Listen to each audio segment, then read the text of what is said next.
Now let's look at some of the other sketch options we've got. Let's look at the offset feature. What that does, it copies your current sketch and it can scale it either up or down. So let's click on our sketch. Notice it turns blue. Notice now how if I go inside my sketch, I've copied that exact same sketch or shape inwards, or I can go outwards, and what I'm doing is I'm just scaling up that sketch. It's a really handy tool because it saves me a lot of time having to redraw that shape again, especially if you are after an identical scaled up version of your sketch. Also notice how now that I've done that, I have this little pill shape toolbar that appears, and some of the things that you can are quite handy that you can find here. You can cut and copy, and you can move, rotate and scale.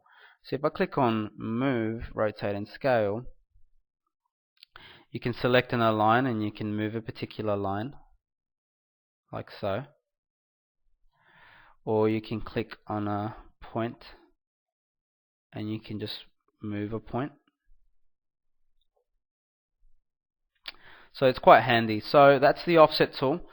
Let's look at now the trim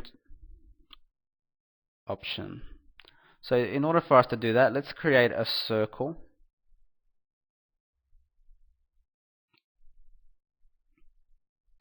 And then let's create a polygon.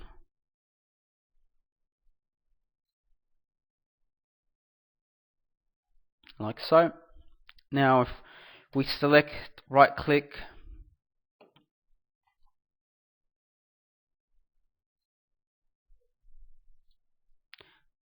sketch, trim,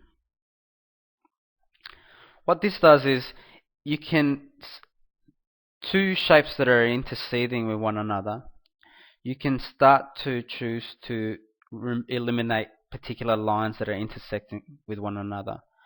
So in this case we can remove the line that's going through the polygon, like so, or we can remove the other side of this circle art. So now we've just got a semicircle art. We can do this similarly to the polygon, so we can remove and trim all these other lines. So now we've created a totally new shape just by using circles and polygons. It's quite handy. Sometimes you got to be really smart in how you're going to create your sketch. It's a lot quicker if you use a trim tool than having to draw each arc individually and draw this shape individually. It's better just to use existing shapes and then using the trim tool.